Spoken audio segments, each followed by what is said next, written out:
Hello. सो आज का हमारा टॉपिक है कंजर्वेशन ऑफ एनर्जी। यानी कि आज हम लोग को जो देखना है बेटा वो देखना है कंजर्वेशन ऑफ एनर्जी का एक छोटा सा बट बेहद इंपॉर्टेंट सा कॉन्सेप्ट।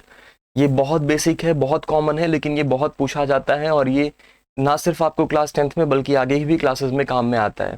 कंजर्वेशन ऑफ एनर्जी अगर मैं आपसे पूछूं तो हर बच्चे को याद होता है sir, energy can neither be created nor be destroyed but it can be converted only one form from one form to another. बहुत सिंपल सी बात है। अगर मैं इसको बेसिक में आपको नोट भी कराता चलूं साथ में,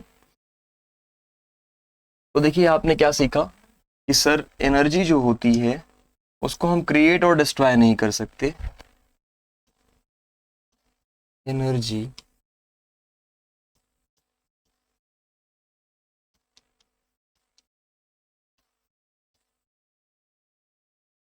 can neither be created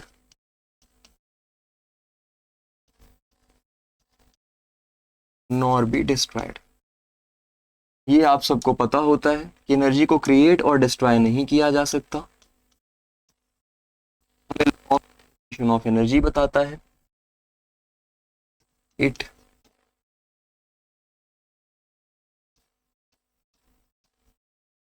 can only be converted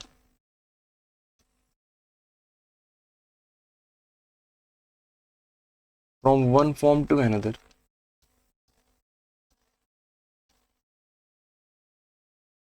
एक फॉर्म से दूसरे फॉर्म में इसको आप कन्वर्ट कर सकते हो, इसको आप क्रिएट और डिस्ट्रॉय नहीं कर सकते हो। ये बहुत सिंपल सा कंजर्वेशन ऑफ एनर्जी का कॉन्सेप्ट है।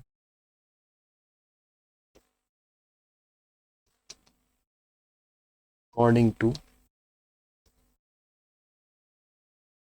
Law of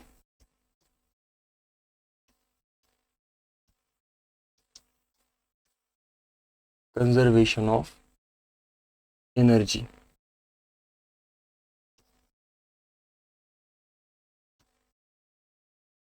energy can neither be created nor be destroyed, it can only be converted from one form to another. अब ये बात तो कह दी जाती है, थ्योरेटिकली हम लोग समझ लेते हैं, लेकिन अगर इसको प्रूव करने को आता है तो हम लोग का दिमाग फिर ब्लो करने लगता है कि सर ये प्रूव कैसे करें। आज इस चीज को हम लोग प्रूव करेंगे एक सिंपल बॉल के एक्सपेरिमेंट से बेटा। सिंपल बॉल का एक्सपेरिमेंट क्या है कि मान लेते हैं कि अगर आपको एक बॉल कहीं से ड्रॉप करती हुई दिख जाए, इधर ही फिगर बनाते हैं, ठीक। ये एक बॉल है, इसका मास कुछ मान लेते हैं बेटा m है। इसको मैंने ऊपर से ड्रॉप किया एक हाइट से, ये ग्राउंड सरफेस है, यहाँ तक आएगी। तो जब ये यहाँ से गिर के नीचे नीचे नीचे नीचे आ रही होगी, यहाँ पर पहुंचेगी कहीं बीच में, मास तो नहीं चेंज होगा ना, मास तो सेम रहेगा, लेकिन चेंज क्या होगा, इसकी काइनेटिक और पोटेंशियल एनर्जी चेंज हो रही होगी। फिर जब यहाँ से नीचे नीचे नीचे एकदम नीचे तक आ जाएगी, तब क्या होगा, तब फिर से बेटा काइनेटिक और पोटेंशियल चेंज हुआ, लेकिन मास अभी भी सेम है। ठीक, इतनी बात क्या आप सभी के दिमाग में क्लियर हो गई? अगर इतनी बात आपके दिमाग में क्लियर हो गई तो आगे वाला कॉन्सेप्ट आपको बहुत इजीली समझ में आ जाएगा। ठीक, अब आपको क्या समझना है कि चलो मान लेते हैं कि कुछ एक वेलोसिटी इसकी अलग अलग जगह पे अलग अलग होगी। मान लेते हैं कि ये पूरी डिस्टेंस जो बेटा हम लोगों ने कैलकुलेट की है यहाँ से लेकर के यहाँ तक, इसको हम लोग h मान लेते हैं। यानी बॉल को हम लोगों ने h हाइट पर पहले ही रख दिया था। ठीक है, इनकी वेलोसिटी अलग अलग रही होगी। मान लेते हैं यहाँ पर वेलोसिटी v1 थी और यहाँ पर वेलोसिटी v है, इनिशियल वेलोसिटी u। क्या इतने कॉन्सेप्ट में किसी बच्चे को कोई दिक्कत है? अगर है तो प्लीज बताइए कि इतने चीजों में आपको क्या ऐसा है जो समझ में नहीं आया, क्योंकि यहाँ तक सारी चीजें हम लोगों ने केवल केवल बेसिक बातें की हुई हैं, कुछ भी नया कॉन्सेप्ट नहीं लगाया हुआ है। सारी चीजें वही देखी हैं जो आपको आराम से समझ में आ जाए।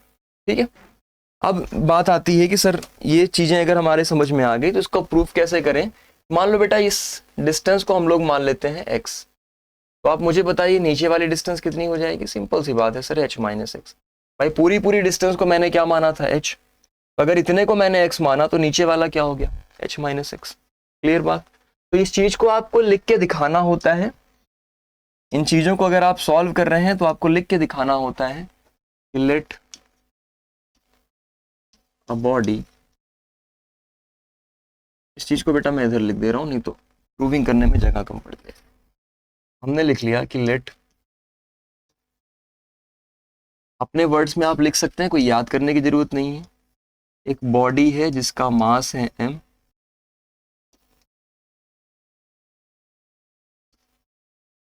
Dropped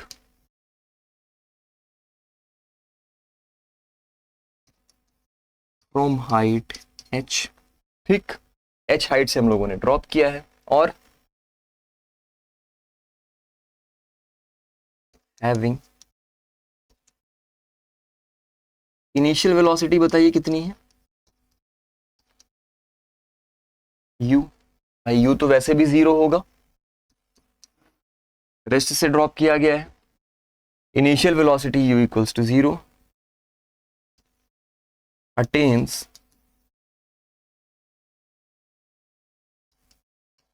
velocity v1 after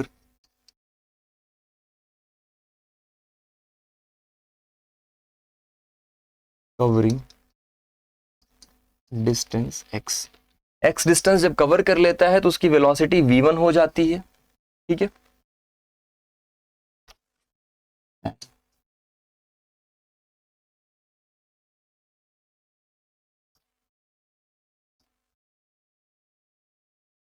finally जब बॉडी ग्राउंड पर पहुंचेगी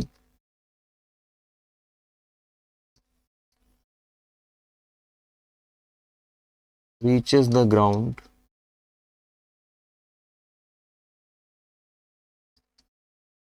with velocity v, इतनी चीजें हम लोग मान लेते हैं बेटा, इतने हम लोगों ने अजम्पशन किए हुए हैं, वो सारी चीजें मैंने यहाँ पर लिख के दिखा दिया। अब इस पहली कंडीशन को मैं ए मानता हूं, यहां पर मैं बी ले लेता हूं और यहां पर मैं सी ले लेता हूं। तीन अलग अलग कंडीशंस मैंने आपके सामने मार्क कर दी हैं, तीनों के बारे में हम लोग समझते हैं कि कहां पर क्या हो रहा है। सबसे पहले बात करेंगे बेटा हम लोग ए पर। ए पर क्या हो रहा है मुझे बताइए, क्या इसके पास कोई काइनेटिक एनर्जी है, क्या कोई पोटेंशियल एनर्जी है? यहाँ पर कौन सी एनर्जी की कंजर्वेशन की हम लोग बात कर रहे हैं? सर मैकेनिकल एनर्जी की कंजर्वेशन की बात कर रहे हैं।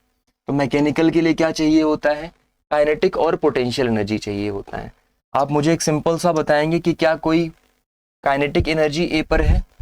नहीं भैया, यहाँ पर काइनेटिक एनर्जी कितनी है? 0। क्यों 0 है? क्योंकि बॉडी तो मोशन में थी ही नहीं ना ए पर। तो ठीक है, अब मैंने आपसे पूछा कि पोटेंशियल एनर्जी को बेटा यू से डिनोट करते हैं, ठीक है। मैं यहीं पे कहीं अलग से लिख दे रहा हूँ, हाँ लिख सकते हैं, यहाँ लिख देता हूँ। के का मतलब भैया काइनेटिक एनर्जी, ठीक, और यू का मतलब जो है ये आपकी पोटेंशियल एनर्जी, ठीक। आपकी मतलब ये ऑब्जेक्ट की मास की जो भी आपने लिया हुआ है। अब बताइए यू कितना हुआ? यू तो सर mgh होता है, मास m है, g ग्रेविटेशनल फोर्स लग रही है, h हाइट पर रखा गया है तो mgh हो गया। मुझे बताइए इसकी मैकेनिकल एनर्जी कितना हुई? आपने कहा सर मैकेनिकल का मतलब तो काइनेटिक प्लस पोटेंशियल होता है, काइनेटिक प्लस पोटेंशियल का मतलब 0 प्लस mgh करना है, तो कितना आ गया? ये तो mgh आएगा। ध्यान रखिएगा इस चीज को कि मैंने ए पर जो मैकेनिकल एनर्जी निकाली है वो mgh आएगी, ठीक। अब मैं यही सेम चीज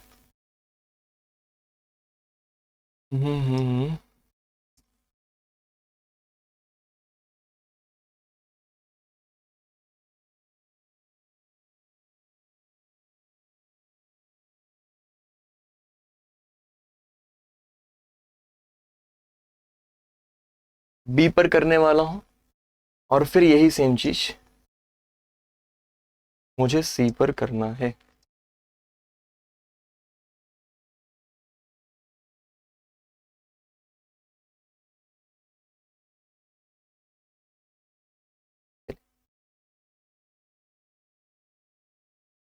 फिर कहां पे निकालना है?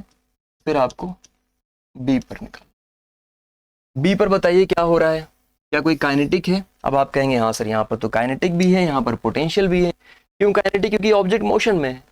पोटेंशियल क्यों है? पोटेंशियल होने के लिए एक हाइट होना जरूरी है, और बी पर जब आया तो ऐसा तो है नहीं कि उसके पास हाइट नहीं है भाई, उसके पास अपनी एक खुद की हाइट भी है। तो यानी कि यहाँ पर काइनेटिक भी है और यहाँ पर पोटेंशियल एनर्जी भी है, दोनों ही चीजें आपको यहाँ पर साफ साफ दिख रही हैं। कोई दिक्कत वाली बात कोई नहीं, आगे बढ़े। तो अगर मैं आपसे बोलूं कि बताइए पोटेंशियल एनर्जी कितना होगा, तो आप कहोगे सर ऑब्जेक्ट का मास तो m है, जी भी सही है, हाइट कितना है भैया, अब बी पर आ चुका है, तो हाइट कितनी बची इसके पास, h माइनस एक्स की। यानी इसको मैं सिंपल फॉर्म्स में लिखूं तो M G H minus M G X आ गया। ये मैंने केवल अभी पोटेंशियल एनर्जी निकाली। अब मैं कहूँ आपसे काइनेटिक एनर्जी निकालिए, तो काइनेटिक एनर्जी के लिए आपने कहा सर हाफ एम, वेलोसिटी क्या अटेन कर लिया है, v वेलोसिटी अटेन कर लिया है, तो हाफ एम वी वन का स्क्वायर होगा। लेकिन अगर मैं v1 निकालने चलूं, थोड़ा सा आप रिलेट करिएगा, थोड़ा सा रिलेट करके मुझे ये बताइएगा कि v1 का स्क्वायर क्या आएगा अगर मैं न्यूटन का सेकेंड लॉ नहीं थर्ड लॉ ऑफ मोशन से देखूं। इधर मैं कर दे रहा हूं फ्रॉम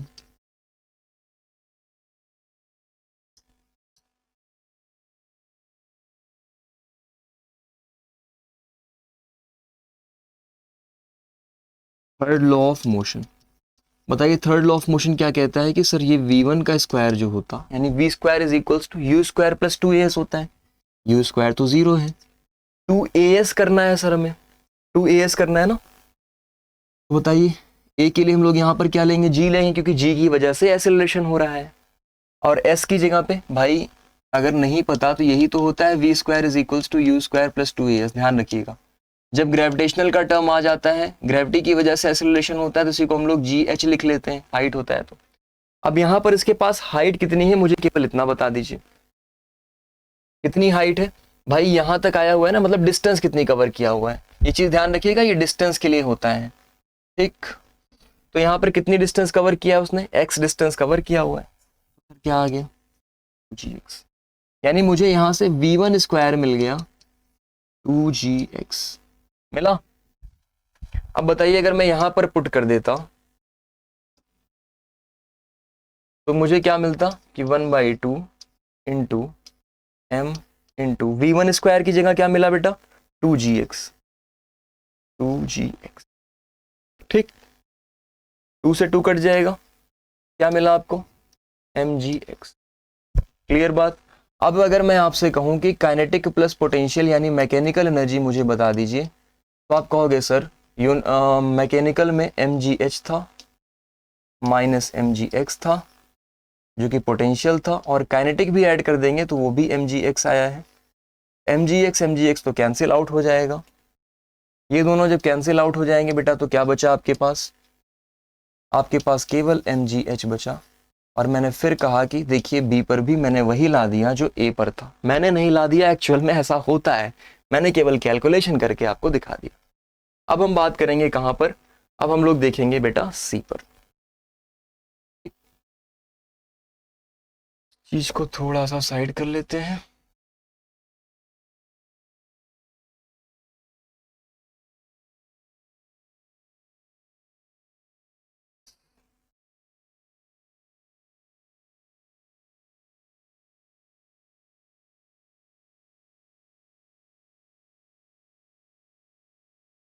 अब हमें देखना है एट, अब आप मुझे बताइए सी पर क्या हो रहा है।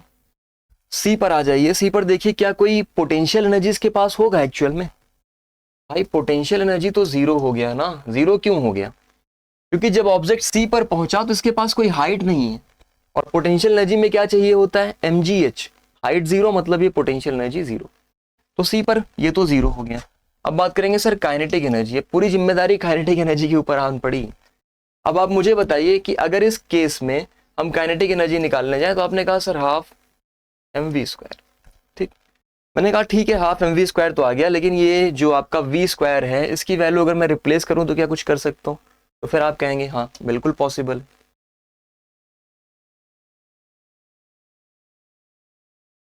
फिर न्यूटन आपके लिए है।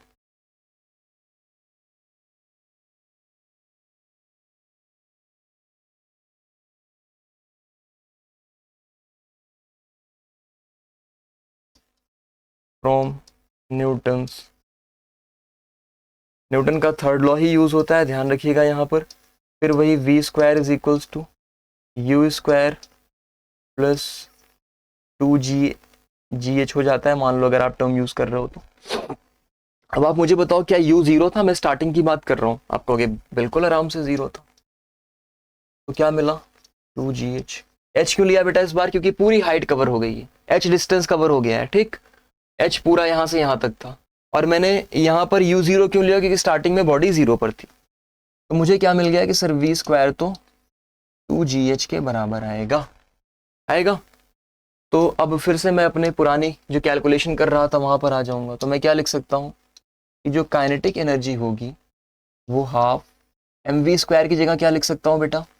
m के साथ 2GH लिखना पड़ेगा, राइट। अब ये 2 से 2 कैंसिल आउट हो जाएगा, तो मेरे पास क्या मिला? mgh। मुझे बताओ यहां पर भी अगर मैं देखूं,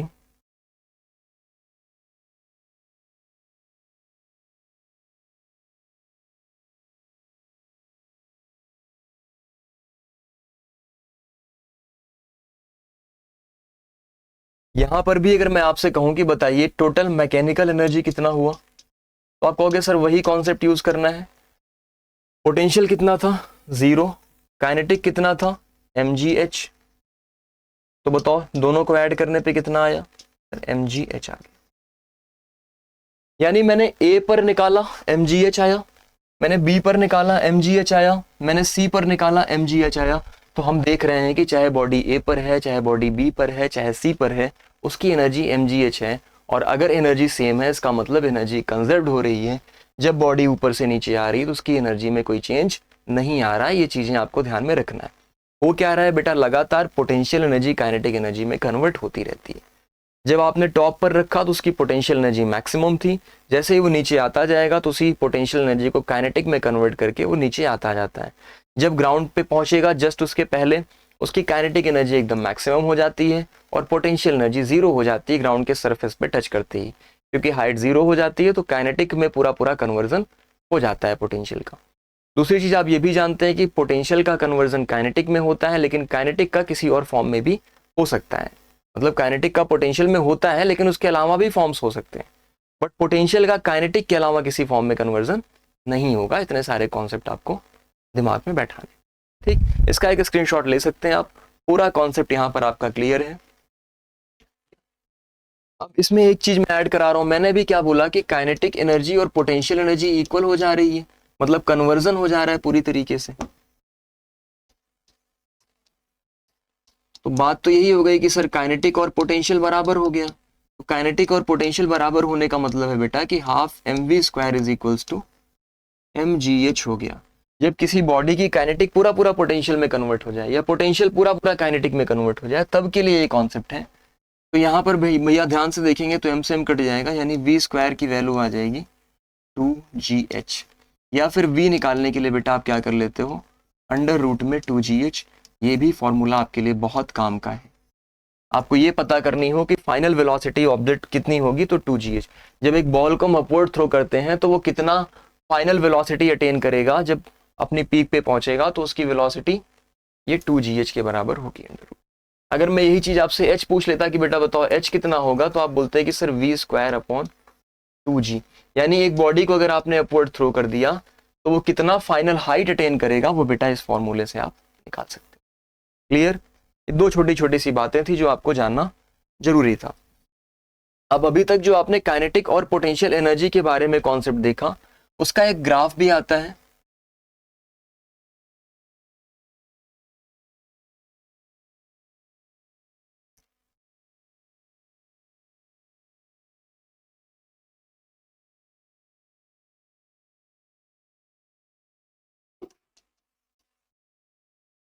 कंजर्वेशन ऑफ मैकेनिकल एनर्जी, अगर इसको बोलता है कि ग्राफिकल टर्म से आप इसको चीजों को दिखाइए, एक ग्राफ बना के आप दिखाइए, तो सिंपल सा ध्यान रखिएगा, सिंपल सा कॉन्सेप्ट आपको ध्यान रखना है।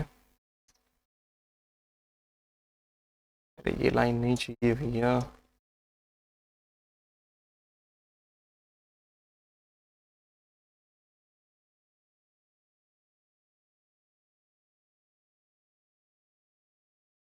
ठीक ठीक ठीक ठीक।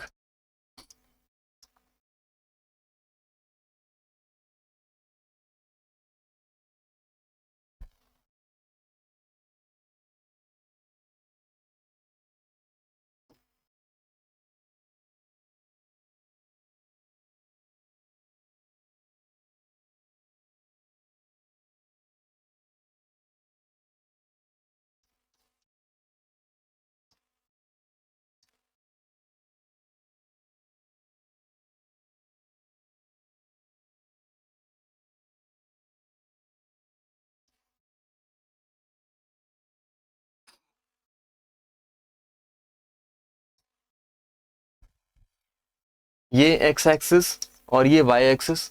जब इनका आप ग्राफ बनाते हैं बेटा तो हमेशा वाई एक्सिस पर आप एनर्जी को मार्क करते हैं। ये सब चीज़ें आपको ढंग से लिखनी है कि वाई एक्सिस पर आपने एनर्जी को मार्क किया, और यहाँ पर जब एक्स एक्सिस पे मार्क करते हैं तो बेटा इधर हाइट मार्क कर देते हैं हम लोग। ठीक ठीक है, इस तरीके से कुछ बना मिलेगा। अब यहाँ पर अगर हम लोग ध्यान से देखें तो ये काइनेटिक एनर्जी का ग्राफ अगर देखें, कौन सा काइनेटिक का होगा, कौन सा पोटेंशियल का होगा, ध्यान रखिए ये h/2 होता है। ठीक, और यहाँ पर पूरा mgh होता है, यहाँ पर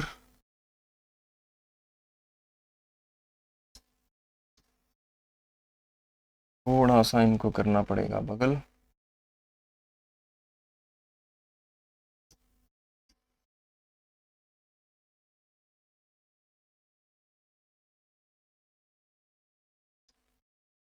ये क्या है, mgh/,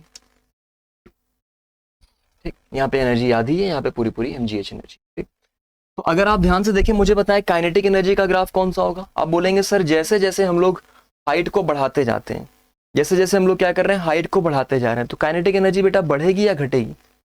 आप देखिए इधर मैं हाइट को बढ़ाता जा रहा हूँ, तो आप कहोगे सर हाइट बढ़ने के साथ साथ वेलोसिटी कम होती जाती है, यानी काइनेटिक एनर्जी कम होती जाती है। भाई एक बॉल को अपवर्ड फेंको, उसकी वेलोसिटी कम कम कम कम होती जाएगी, मैक्सिमम हाइट पे पहुंचेगी तो क्या होगी, काइनेटिक एनर्जी उसकी 0, और पोटेंशियल में पूरा कन्वर्जन हो जाएगा। यानी कि काइनेटिक एनर्जी लगातार लगातार क्या होती है, कम होती जाती है, और पोटेंशियल एनर्जी हाइट बढ़ाने के साथ साथ लगातार बेटा बढ़ती जाती है। जैसे हाइट बढ़ रही है पोटेंशियल एनर्जी बढ़ती जाती है। तो एक बहुत सिंपल सा ग्राफ है उन दोनों के बीच में, उनके रिलेशन को समझाने के लिए। एक ऐसा पॉइंट बीच में है जहां पर दोनों बराबर हो जाते हैं, mgh/2 mgh/2, तो इनको ऐड करेंगे तो भी mgh आ जाएगा। यहाँ पर दोनों ही इसका 0 है, इसका mgh है। यहाँ पर चेक करेंगे बेटा अगर, तो दोनों बराबर थे। यहाँ पर चेक करेंगे तो काइनेटिक का 0 हो जाएगा और पोटेंशियल का mgh हो जाएगा। तो मतलब सिंपल सी बात है कि अगर आप इस ग्राफ के थ्रू भी समझाना चाहें तो आप इस ग्राफ को बना के भी दिखा सकते हैं कि सर अलग अलग पोजीशन पे किस तरीके से काइनेटिक और पोटेंशियल में चेंज आता है, उसका ये ग्राफिकल रिप्रेजेंटेशन है। ठीक है, उम्मीद करता हूं कि ये पूरा कॉन्सेप्ट आपके समझ में आ गया होगा कंजर्वेशन ऑफ एनर्जी का। ध्यान से देखिए, ये 3 चीजें मैंने आपको बताई। एक तो बेटा ये सबसे इंपॉर्टेंट है, इसको आपको ध्यान रखना है, इसका एक स्क्रीनशॉट अगर नहीं लिया है तो ले लीजिए, पूरा डेरिवेशन है इधर। इसके बाद फिर एक रिलेशन मैंने आपको दिखाया, फिर उसके बाद ये ग्राफ के थ्रू किस तरीके से रिप्रेजेंट करते हैं ये आपका वर्क एनर्जी वाला जो चैप्टर है, सेकंड चैप्टर, उसका एक बड़ा इंपॉर्टेंट कॉन्सेप्ट है। इसका आप काफ़ी यूज़ करेंगे क्लास 11th में भी। ठीक है, तो इसको अच्छे से ढंग से ज़रूर करिए। Thank you so much.